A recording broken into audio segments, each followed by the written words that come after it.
Bismillahirrahmanirrahim. Assalamualaikum warahmatullahi wabarakatuh. Teman-teman sekalian, saya pengen ngajak teman-teman untuk merenungkan tentang keajaiban niat. Sebelumnya saya pengen nyampein sebuah kisah yang diriwayatkan dari Rasulullah Shallallahu Alaihi Wasallam.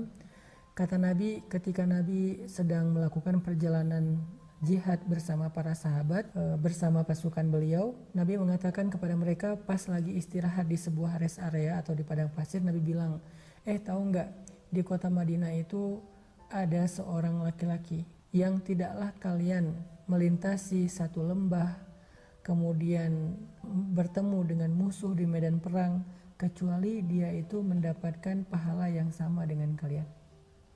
Jadi di kota Madinah ada seorang laki-laki yang setiap kali kalian melewati lembah, melakukan perjalanan yang susah, melelahkan, bertemu musuh, berjihad, kemudian kalian terluka dan segala macam, maka dia mendapatkan pahala yang sama dengan kalian, walaupun dia nggak ikut bareng dengan kalian. Para sahabat heran, ya Rasulullah, man hadzal rajul, siapa laki-laki ini, kok enak banget, nggak ikut berjihad, nggak ikut susah payah, nggak ikut berkorban, tapi pahalanya sama, kok bisa, siapa dia ya Rasulullah? Kata Nabi, dia adalah laki-laki yang punya niat yang kuat di hatinya untuk ikut bersama dengan kita, tetapi dia terhalang oleh sakitnya. Dia adalah laki-laki yang punya niat yang kuat, pengen ikut jihad, pengen ikut membela Nabi, pengen ikut memenangkan agama Allah, tapi dia nggak bisa ikut. Kenapa? Karena habasahul marad, tertahan oleh sakitnya. Ini hadis disampaikan oleh banyak ulama tentang keutamaan niat. Nah, dari cerita ini kita jadi belajar ternyata niat itu ajaib banget. Saya sering bilang gini, niat itu secara fikih adalah rukun ibadah. Jadi nggak akan sah ibadah tanpa niat. Tetapi buat saya bukan hanya itu, niat bukan hanya rukun ibadah, tapi niat itu sendiri adalah ibadah. Niat itu sendiri adalah amal solih. Sehingga kalau misalnya kita tahu tentang keajaiban niat, kadang-kadang kita dengan berniat aja tuh udah dapat pahala luar biasa. Bahkan seringkali kita udah capek-capek beribadah, kalau niatnya nggak benar, nggak bernilai apa-apa di sisi Allah Subhanahu Wa Taala.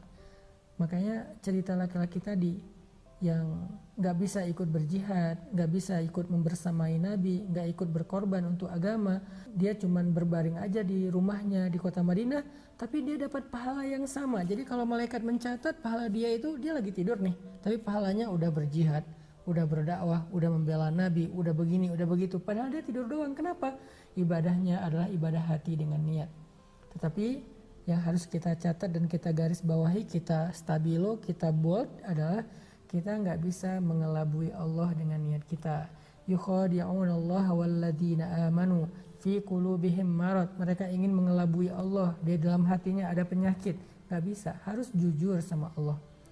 Artinya laki-laki tadi yang nggak bisa ikut jihad bersama Nabi, dia nggak basa-basi. Ya Allah, seandainya saya sembuh, saya pasti akan berjihad. Enggak, Allah maha tahu isi hatinya, dia emang pengen jihad, dia pengen emang beribadah, dia emang pengen beramal soleh. Cuman emang nggak mungkin, nggak bisa bangun dari tempat tidurnya, sehingga dia sendiri merasa sangat sedih karena membiarkan Nabi berangkat berjihad sendiri dan dia nggak bisa melindungi atau membela Nabi SAW. Ini cerita pertama tentang keajaiban niat. Cerita yang kedua tentang seorang laki-laki. Ini cerita juga dari Rasulullah SAW yang meriwayatkan langsung. Jadi yang menceritakan itu langsung Nabi gitu. Kata Nabi, dulu tuh ada seorang laki-laki yang berniat pengen sedekah. Jadi dia berdoa, ya Allah, malam ini saya pengen sedekah kepada orang yang pertama saya temui di luar rumah. Sehingga akhirnya dia keluar dari rumah membawa harta sedekahnya. Pas keluar rumah ketemu dengan seorang laki-laki yang lagi lewat, lagi jalan. Dia bilang, ya Fulan, berhenti sebentar, ini sedekah untuk kamu. Laki-laki itu tersenyum dan bahagia langsung pergi. Keesokan harinya orang-orang pada heboh bilang, semalam ada seorang pencuri dapat sedekah.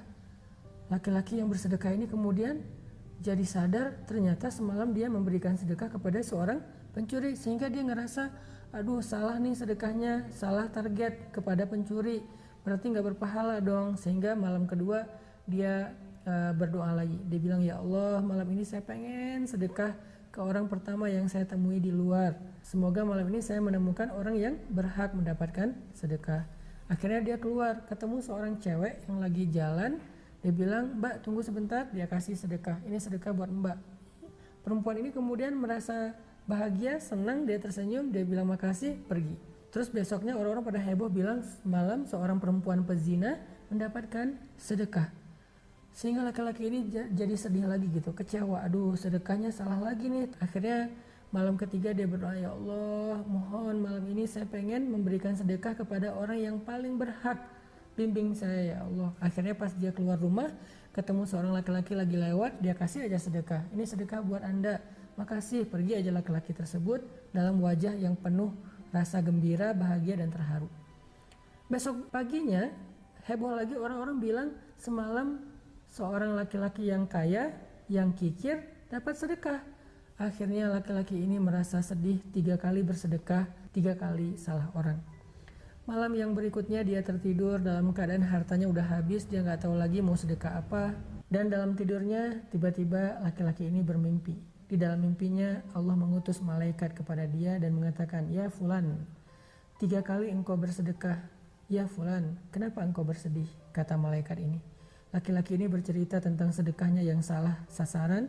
Kemudian malaikat ini tersenyum dan mengatakan, "Tahu nggak, sedekah kamu 3 kali itu 3-tiganya diterima oleh Allah Subhanahu Wa Taala." Laki-laki ini heran, "Loh kok bisa, kan salah sasaran? Apa yang membuat sedekah saya diterima oleh Allah, wahai Tuan?" gitu. Kata malaikat, "Sedekah kamu yang pertama kepada seorang pencuri telah menghalangi dia dari mencuri karena dia mendapatkan apa yang dia butuhkan. Sedekah kamu yang kedua kepada seorang perempuan yang biasa berzina telah menghalangi dia malam itu dari berzina karena dia sudah memperoleh apa yang dia butuhkan. Dan yang ketiga, sedekah kamu kepada orang kaya dan kikir telah menjadi jalan hidayah untuknya sehingga sekarang dia menjadi orang kaya yang dermawan." Ini adalah kisah nyata yang disampaikan Nabi SAW, dan Nabi tidak pernah berdusta atau menyampaikan hoax, berita dongeng yang tidak ada asal usulnya. Artinya, kenapa ada orang yang melakukan sebuah ibadah yaitu sedekah salah 3 kali tapi diterima oleh Allah sebagai ibadah yang sempurna? Innamal a'malu binniyat, karena niatnya benar walaupun ibadahnya belum sempurna. Kita sadar banget sepanjang bulan Ramadan mungkin banyak dari ibadah kita yang gak sempurna. Sholat kita gak sempurna, gak khusyuk, puasa kita gak sempurna, mungkin gak sengaja ngelihat apa, ngomongin apa. Kemudian tilawah kita gak sempurna, banyak hak-hak tilawah, huruf dan tajwidnya masih kurang. Sedekah kita gak sempurna, kadang mungkin gak memberikan yang terbaik kepada orang lain. Banyaklah kekurangan dari ibadah kita. Terus gimana biar ibadah yang secara zahir ini banyak kurangnya tapi pahalanya sempurna di sisi Allah? Perbaiki niat. Maksud perbaiki niat, ikhlaskan niat karena Allah Subhanahu Wa Taala. Apakah kita berpuasa karena Allah? Maka kalau kita berpuasa karena Allah, Allah yang akan menilai dan membalas pahala ibadah puasa kita walaupun ada kekurangan sana sini. Jadi kalau kita mau ibadah kita sempurna pahalanya di sisi Allah, yang pertama yang harus kita sempurnakan niat dulu sebelum rukun, wajib, sunnahnya ibadah tersebut. Niatnya dulu disempurnakan. Karena siapa kita melakukan satu ibadah? Karena manusia, karena pengen dipuji, dihargai, atau karena netizen, karena pengen di like, di repost, trending topik, atau karena Allah Subhanahu Wa Taala. Walaupun gak ada yang tahu. Kalaupun orang lain tahu, tetapi itu tidak mempengaruhi semangat ibadah kita. Teman-teman yang dirahmati Allah SWT. Yang kedua, ngomongin tentang masalah niat. Apa bedanya orang yang ikhlas dengan orang yang riya? Karena lawannya ikhlas itu riya. Kita nggak bisa mengeneralisir ya, apalagi menjudge bahwa orang yang ibadahnya diketahui orang banyak berarti dia riya. Belum tentu. Orang yang ibadahnya diam-diam aja dia ikhlas, belum tentu juga. Terus gimana kita membedakannya? Kita nggak bisa membedakan orang lain. Kita nggak bisa mengetahui niat orang lain. Yang kita hanya bisa membedakan diri kita nih, ikhlas apa riya. Cara ngebedainnya gimana? Cara ngebedainnya kata ulama, jika ibadah kita saat dilihat orang atau tidak dilihat orang itu sama baiknya, berarti kita termasuk orang yang ikhlas walaupun ibadah kita diketahui oleh seluruh penduduk bumi. Tapi kalau ibadah kita ketika dilihat orang dengan ketika tidak dilihat orang beda, Ketika nggak dilihat orang asal-asalan, pas dilihat orang, diposting di sosial media, di broadcast di grup WhatsApp, jadi sempurna bacaan tilawahnya, sedekahnya, zikirnya, berarti kita termasuk orang yang ria, walaupun yang tahu cuma satu orang yaitu pasangan kita. Saya ulangi, bedanya ikhlas sama ria apa? Orang yang ikhlas ibadahnya antara dia sendiri atau diposting di sosial media sama baiknya. Kita tilawah sendiri, bacanya kayak gitu, ketika kita posting di sosial media, bacanya juga kayak gitu, nggak ada yang berubah. Tapi kalau kita pas tilawah sendiri bacanya asal-asalan, sedangkan pas di sosial media kita lantunkan dengan suara terbaik, seolah-olah kita qori juara internasional, berarti kita ria. Jadi orang yang ikhlas, ibadahnya antara sendiri dengan dilihat orang lain sama baiknya. Orang yang ria, ibadahnya beda ketika dilihat orang lain atau tidak dilihat oleh orang lain. Sehingga ada orang yang ketika dia beribadah cuma satu orang yang tahu yaitu pasangannya, tapi dia bisa menjadi orang yang ria. Ada orang yang ketika dia beribadah banyak orang yang tahu karena emang ibadahnya di tempat umum, tetapi bisa jadi dia adalah orang yang ikhlas. Kenapa? Toh ketika dia di rumah pun dia seperti itu. Tapi orang yang tadi, yang pamer, yang ria kepada pasangannya, kalau pasangannya nggak ada, dia akan beribadah asal-asalan. Makanya coba kita renungkan masing-masing, kita ini ikhlas apa ria? Coba kita tanyakan pada diri kita masing-masing.